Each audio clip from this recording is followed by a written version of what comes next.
This next lady who's going to be talking to you is someone that I met about a year and a half ago while I was in Phoenix, Arizona at a huge rally there. Some of the people in this room attended that one as well. And when I met her, I was blown away with her accomplishments and her integrity. She is, among her many accomplishments, she has been served on in the Nevada Assembly from 1990 to 2007, and she is also the president of the National Federation of Republican Assemblies. Quite an accomplishment. There's her fan club over there. She has done many, many other things, but the thing that you will probably most remember her for is that she actually stood up and challenged Majority Senator Harry Reid. Please welcome Sharon Engel. Do you need this? I'm here. And if that bothers you, well, that's too bad. But if you got pride and you're proud to do it. Thank you. Hey, we could use Such a more pleasure like to be here in the Live Free or Die state. I am so excited about what I see in this room. Many people come to see me just to make sure I'm not as ugly or as big or as crazy as the press made me out to be in 2010.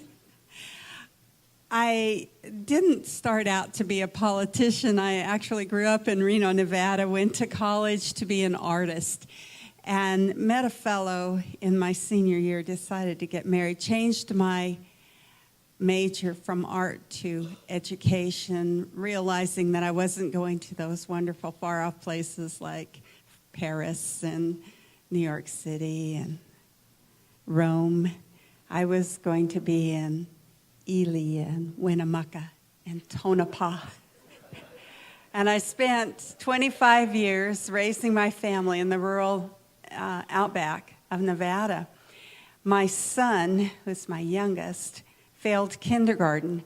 And at that point, I decided, being an educator, I'd fix this. I'd take him home and homeschool him. And that's when I met a judge that said, I know it's the law in Nevada that you can homeschool your children, but the law should say you can homeschool your children if you live more than 50 miles away from the nearest school. That's when the government got into my family, and that's when I realized I need to be more than just a voter, and I know that most of you have realized that too. That if you want to be the solution to the problem, you're going to have to get more engaged than just going to the ballot box. You're going to have to be more informed, in fact. And that's when I realized that all politics is local. It's that local school board member that's going to make a difference in your life. It's that local commissioner that's going to change what's going on your street, whether your garbage gets picked up or whether your street gets plowed or fixed. It's our day-to-day life that's run by your local politicians, and that's why I would encourage every one of you to run for something local. I did. I waited till my children were a little older, and then I ran for a school board. And I sat on that school board for a term until my husband's job changed and we had to move into Reno, that metropolitan place that it was a little larger than most of the cities that we had lived in before. It was at that point that my son, the one who failed kindergarten, went off to get his master's degree. And he was still single, so I said, honey, if you would move home, it would be a lot more fiscally prudent for our family if you would just come home while you're getting that degree. And he said, I will, Mom, on 2 conditions. The first is that you get a life. And I said, really? And he said, and the second is that it's not me. So at that point, I knew that my children didn't need me anymore, and I ran for the state legislature. I would encourage you all that that's part of the solution. Part of the solution is not just being involved, but being involved in an elective office, or at least helping someone get to that elective position. Because if you don't like what's going on, it doesn't do you any good to sit back here and complain about it. The only place that you're going to make a difference is by actually doing it. Now, I get asked a lot, 2 questions. The first question is, what's Sharon Engel doing now? And the second question is, did Harry Reid steal the election? I have brought a little short film clip. It's called Fraud. And I wanted you to watch it a little bit before we go on with those 2 questions.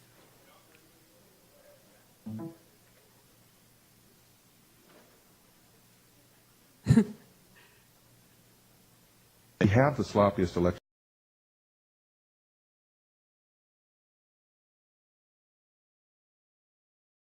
Then who?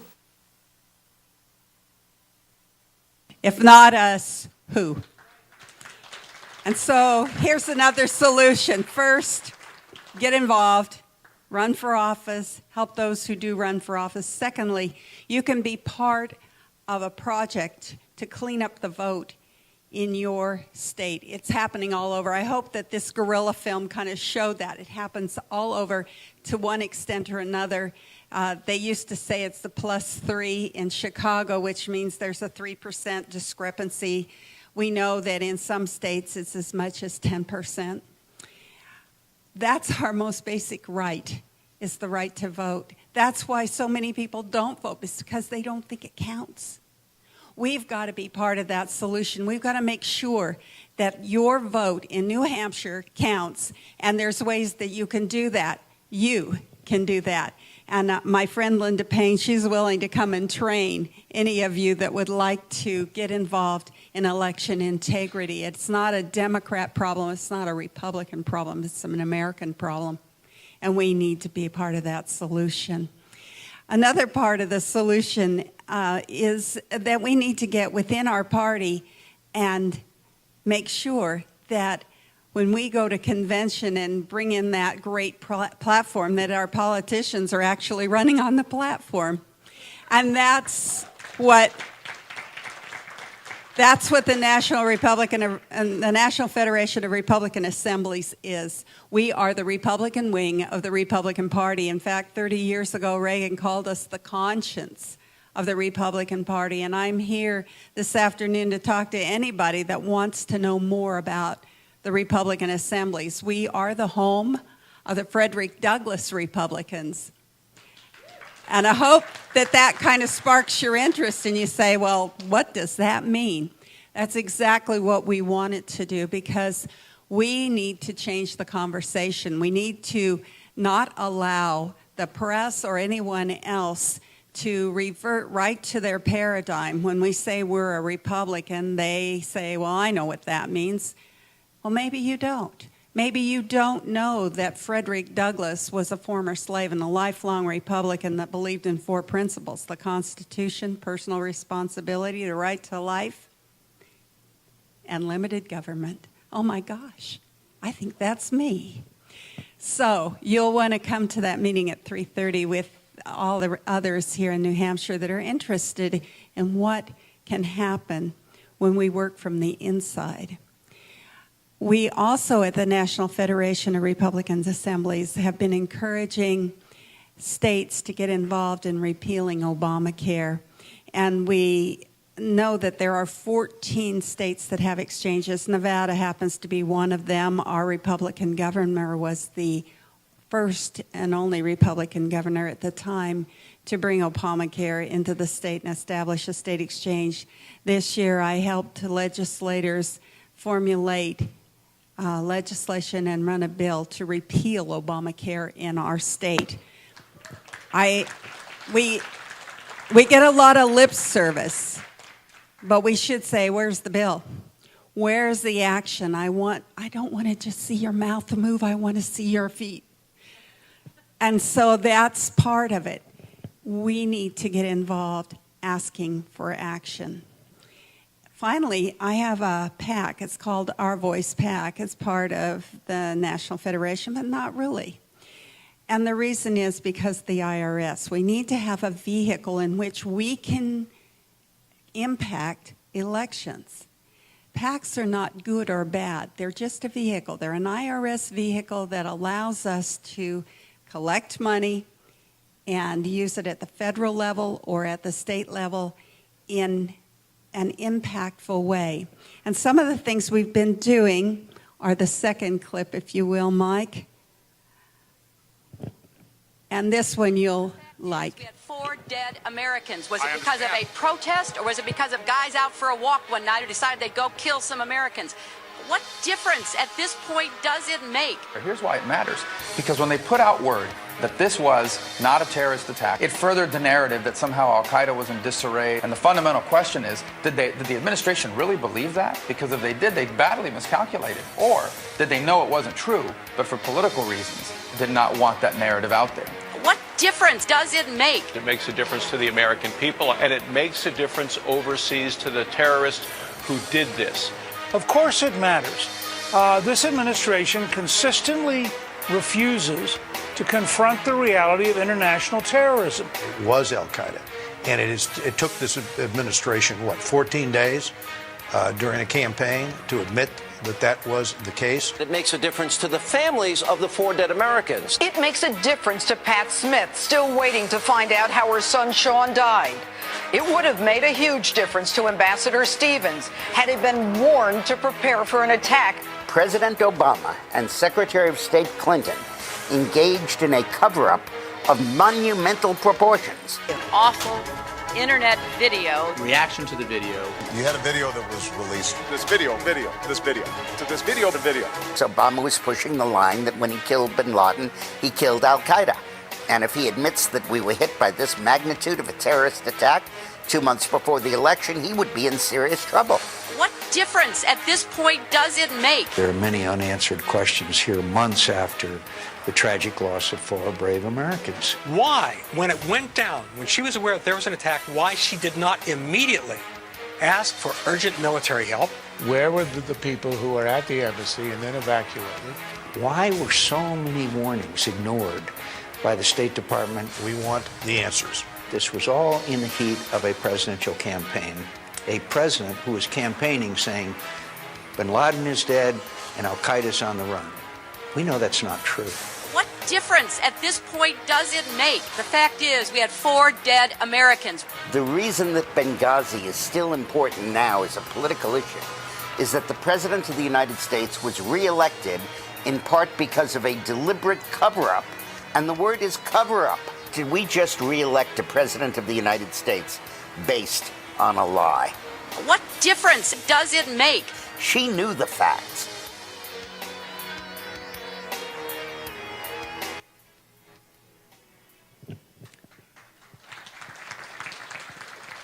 That's a little long. We do 30-second ones, and we do them in different states. We were just in Delaware, in fact, fighting against Chris Coons with a 30-second ad showing him as a puppet on the lap of Harry Reid. We believe that the message has to go out to that uninformed public. And that's why third parties won't work, is because we have that uninformed voter on both sides, 30% that are just going to go vote because they have the R behind their name or the D behind their name. Those are the guys that we can't reach any other way than TV ads, and sometimes we're not even reaching them that way. But this is how we can use our political action. So I hope I've given you some ideas on how you can really be a part of the solution, how you don't have to go to Congress. You can stay right here in New Hampshire and do something that's very meaningful, impactful, and will actually secure the blessings of liberty for us and our posterity. I'd like to take just a couple of questions. I think I have, let me see. I've been timing myself. I do. I have about 30 seconds. So, yes.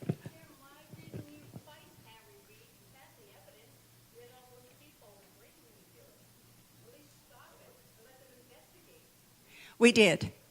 We did. We took our case. We have a case, actually, it's still alive, and it's documented. And we took our case to the Attorney General, to the Secretary of State in Nevada, and he did nothing. I guess it's because he was a Democrat. We also took it to the Department of Justice, your friend and mine, Eric Holder, and he did nothing. That was 4 years ago. We've now retaken it to our Attorney General and our Secretary of State, who are Republicans, asking that justice denied, of course, is justice delayed is justice denied. We're asking them not to delay justice, not because it will change anything that happened in 2010, but going forward, we need to have the integrity of our elections restored. And we need to send a clear message that we're going to enforce the law, that coercion of voters is wrong. And so I've talked to different ones about continuing the fight. So no, we never did drop the fight. It's just that if you can't get someone to hear your voice, you have to just continue to fight until you do. Well, we're trying. Like I said, every dime that we get, we start putting it in and starting to put it out over the airwaves. One more question. Oh.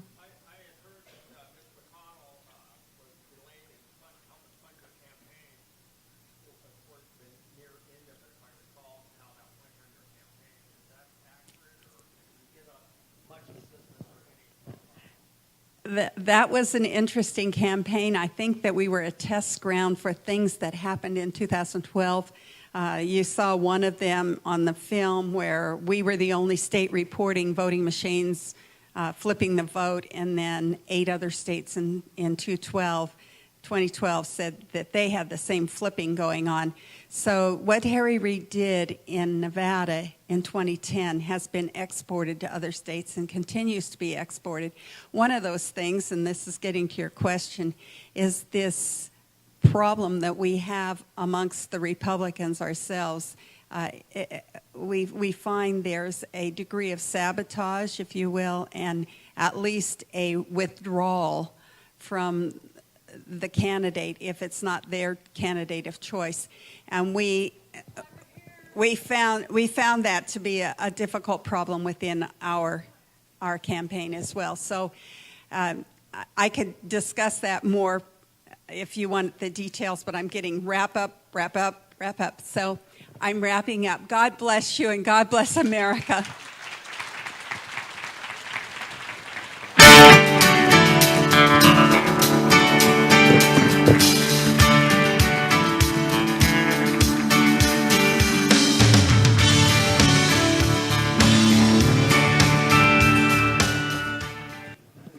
Thank you, Sharon. We weren't able to get rid of Harry Reid that way. Well, we're getting rid of him this time.